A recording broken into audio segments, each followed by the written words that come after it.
Magandang araw mga kababayan ko, kapwa ko Pilipino, sa lahat ng OFW kung saan man kayo naroon sa iba't ibang bahagi ng mundo. Magandang araw sa inyong lahat. Ito, pag-uusapan natin itong kabulastugan talaga ng Kongreso sa pamumuno ng isang tambaluslos. Totoo talaga yung sinabi ni PRRD. Naglulustay lang sila sa pira ng mga Pilipino, sa pira ng ating bayan. Ito investigasyon sa Senate, yung patungkol sa AKAP, sa isang budget na 26.7 billion kung di ako nagkakamali. Kung hindi ito nabuking, siguradong pasok naman ito sa kanilang mga busa, kasi hindi naman alam na namumuno ng isang organisasyon o AKAP. Papanoorin natin maya ang video, pero bago yan, baga pwede po makahingi ng support sa akin channel, pa-subscribe po, like, share, comment, at huwag din kalimutang pindutin ang notification bell para lagi kang updated sa aking mga video na i-upload.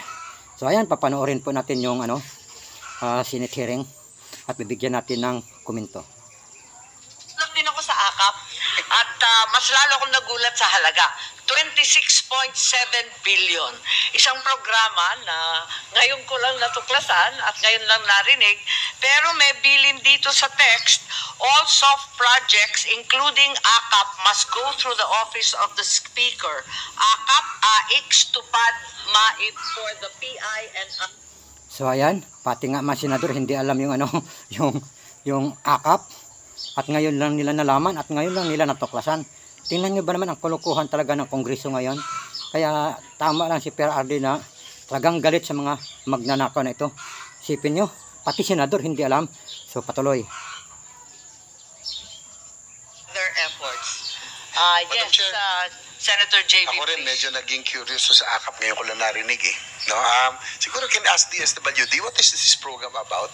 Is it just between the House and, kasi wala ko kami sa Senate na alam yan eh. So is it with DSWD and the House of Representatives, yung program? Thank you, Madam Chair. Madam Chair, AKAP is just as foreign to us, technically, as Senator Bato, as... Isin mo? Yun. AKAP is in foreign to us. So hindi nila alam. Ulit, tuloy-tuloy. Pakinggan natin. It is provided Yes, in Yusek line item. Dimapuro, I understand that it's under the DSWD budget. If you recall, in the Senate, I handle the DSWD budget, but like the COMELEC's mysterious addition of 12 billion, this 26.7 billion in the budget of the DSWD is alien to me. Yes. Madam Chair, if this DSWD... Kita mo? Ganito nila pinagluloko ang mga Pilipino. Kung ikaw isang Pilipino at nagmamasid sa ating bayan, may pakialam sa ating bayan, mag-isip kayo sa mga kongresong ito, sa mga kongresman ito, lalo na si Tambaloslos. Mag-isip kayo at huwag nyo nang iboto. Declares that is foreign to them. Saan nangyari itong budget? Baligtad na pala ang budgeting process natin. Ang Kongreso na magde-decide kung anong project i-implement ninyo. Hindi pala kayo nagre-request. Ngayon, wala nang pakialam ang Senado. Wala nang ang Senado. Parang wala na silang power. Only Congress na lang ang tawag dito, kung sa Tagalog pa. Kung sa Bisaya kasi magbuot. Or, ano ba sa Tagalog yung magbuot? Yung parang sila na yung masunod. Yun. Sa budget, isipin mo, 26.7 billion, hindi alam ng Senado. Only in the Philippines. Sa Congress, sa pamumuno ng isang tambaluslos. So nagulat si Bato. Nagulat si Bato. Wala na yung pag-asa yung Pilipinas pag hindi ito masawata ito mga ganito mga klaseng tao, kung hindi ito pababain sa pwesto ng isang tambaluslos. Wala kasi yung pakialam ng ating presidente dito sa tambaluslos na ito. Sa Congress na project na pupunduhan, program na pupunduhan, baligtad eh. Madam Chair, it is not an exclusive project or program for Congress. It will be regular program, but it is technically foreign in the sense that it has no guidelines yet. Yes, Yusek Dimapuro, did you Kita mo? Purin sa kanila, walang guidelines. So paano pinunduhan ng Congress ito na hindi pala nila alam kung paano gagawin? Ganito na sila kasira ulo dahil sa pira. Para na silang mga aswang, kung sa Bisaya pa, mga aswang. Para na silang mga adik. Tama ngayon si PRRD. Sa bangag. hindi alam ng namumuno kung paano.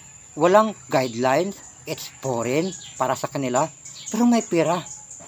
Isipin mo, ganito na talaga ang nangyayari sa Pilipinas ngayon. Sana magising ang lahat ng mga Pilipino. Yung mga Pilipinong bangag, magising kayo. Pera nyo, ninanakaw, billion, isipin nyo, 26 billion, hindi lang yan. Ang na-involved, ang dami pa. Request for this project. Was it in the NAP? It was not. No. There we go. Yes. Do we allot sums of money, enormous sums of money such as this, almost 27 billion, for a project or a program that is undefined, unnamed, unfamiliar, with no guidelines whatsoever, with no target beneficiaries, and is just left open? Is this the usual practice in the DSWD? Not necessarily a usual practice Not in the necessarily. So sometimes DSWD has these magical projects that no one has ever heard of before. Kita nyo mga kababayan ko, kung paano nila pinagluloko ang Pilipino, hindi lang ang Pilipino, pati din ang Kongreso, pati din ang Pangulo. Isipin mo, hindi alam na mayroong inalat na isang budget na 0.7 billion at naging 27 almost billion. Samantala tayo mga mahirap kandarapa kahanap ng pera para lang magbayad ng tax. Yung mga maliliit na may farm tulad namin, may maliliit kami, nagbabayad kami ng tax namin every year kasi every year yung sa lupa. Paano na lang kaya yung kumikita araw-araw kung paano kayo pinagluloko ng mga taong ito? Hindi alam. So hindi pa niya inamin na merong silang magical na ginawa. Pero hindi niya alam na merong budget. Not ni siya sarili, sabi niya. Panoorin natin. Kinds of emergency assistance. I'm very familiar. Why do you have to invent AKAP? AKAP is not invented. But you just said that guidelines and the purposes had not been established. Yes, guidelines have to go through proper policy procedures. So Pero it's not linagyan na ng invented pera, out of the walang air. nakakaintindi kung paano gagawin, kung kanino ibibigay. Walang kaplano-plano pero may pera na. Madam Chair, Kita nyo? May pera pero hindi alam kung paano gagawin. Walang kaplano-plano pero may pera na. Pwede pala yun. Pag maging congressman ka, bigyan ka lang ng pera, hindi alam kung paano gagawin. Talagang mga bangag na siguro mga taong ito. O sugapa na o sakim na sa pera at kapangyarihan. 27 billion almost ang pera na alat sa isang organisasyon na AKAP. Tapos hindi nila alam kung paano gagawin. So baka may nabulsa na dito. There are programs that are provided by the GAA for NGAs to implement. But before we yes, do with all implement, due we have respect, to... USEC, that is not the usual budget process we're familiar with. There's always a very well-defined project or program before a line item magically appears in the GAA. It's fought over, debated, and discussed very, very thoroughly in the subcommittees as well as the plenary. This wasn't. Ito na nangyayari sa ating bayan dahil nagkaroon tayo ng isang presidenteng mahina, weak. At yung sinabi pa ni Perardi na bangag, kung totoo yun, talagang ito na yung nangyayari sa ating bayan. Pati nga yung kongreso, baka bangag yun din yun eh. Bakit? Kasi ngiwi din yun ang kanyang bunganga, ngiwi din. So, bangag, walang pakialam sa mga Pilipino. Bangag, walang pagmamahal sa Pilipino. Bilyon-bilyon ang mga pera na binibigay o inaalat doon sa mga organisasyon tulad ng AKAP na hindi man lang alam ng mga senado unang marami. At pati yung sa AKAP na namumuno ay hindi din alam kung paano gagawin. So kung hindi ito nabuking, kung hindi ito nabukilya, ang pera na ito ay siguradong nasa bulsa nila. 26.7 billion or almost 27 billion ang gas na dagdagan. Mga kababayan ko, magising tayo, kayong itong mga trolls, Hindi ko alam kung anong klase ito, mga taong ito. Ito yung mga demonyo sa Pilipinas na sumisira. Ito yung mga anay na sumisira sa bahay. Itong mga trolls. Kasi madaming trolls sa mga vlogger na malalaki, tapos yung mga frontliner ng Malacanang. Sila yung frontliner ng mga Tambaluslos. Para dipinsahan ang mga magnanakaw na ito. Isipin mo, kung merong ganito mga politiko sa ating bayan, baka yung Pilipinas natin magiging pinakamahirap sa buong mundo.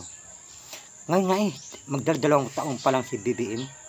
Kita nyo naman ang paghihirap ng maraming mga Pilipino. Kahit nga meron sila mga negosyo, maliliit na negosyo doon sa Manila kasi may mga street interview, street survey.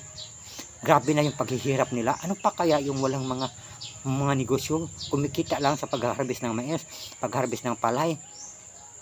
Diba? Pagtatanim ng mais, pagtatanim ng palay. Paano pa kaya sila? Kung naghirap yung may maliit na mga negosyo, paano na kaya yung sila? Diba? Ganito na ang Pilipinas dahil meron tayong namumuno na weak. Walang pakialam sa Pilipino at meron din tayong sa Congress na speaker na walang pakialam sa Pilipino. Ang alam niya lang, baka nakukukin din yan.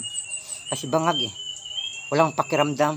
Tapos, pag magsalita sila para sa Pilipino, ang gagawin namin para sa Pilipino. Hindi nyo naisip yun, mga kababayan ko,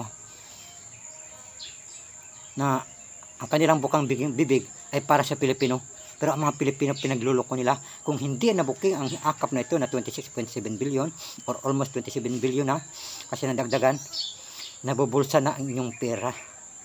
Dapat sana mayroon ng batas na bibitayin ang mga taong nagnanakaw sa kabayan ng bayan. Tulad ng nangyari sa China ba yun? Kung meron, sa China ata yan, meron batas. Kahit sa Korea meron ata. Para aasinso ang bayan natin. Kung ang mga taong ito mananatili sa ating bayan, mananatili dyan sa Kongreso, sabi nga ni Joel Villanueva, senator, na si Saldico, tagabantay ng ating pera, pero isang magnanakaw. So meaning, ubos ang pera natin kasi magnanakaw yung nagbantay. Bakit ko nasabi? Kasi meron mga kaso patungkol sa pera. O diba, dapat hindi ito tagabantay ng ating pera. Kasi meron siya mga record na 50 billion ata yon. Kaya nga saan sampahan ng kaso.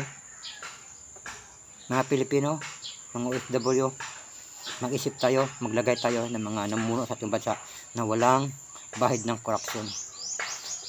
Tanong ko sa inyo mga kababayan ko, ibubuto nyo pa ba ang ganito mga tao?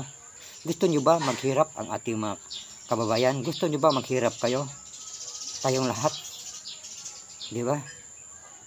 Sana mapag-isip-isip natin na hindi lang tayo bubuto dahil may pangalan, dahil mayaman. Bubuto tayo sa mga taong may pagmamahal sa atin, sa inyo, at sa ating inang bayan.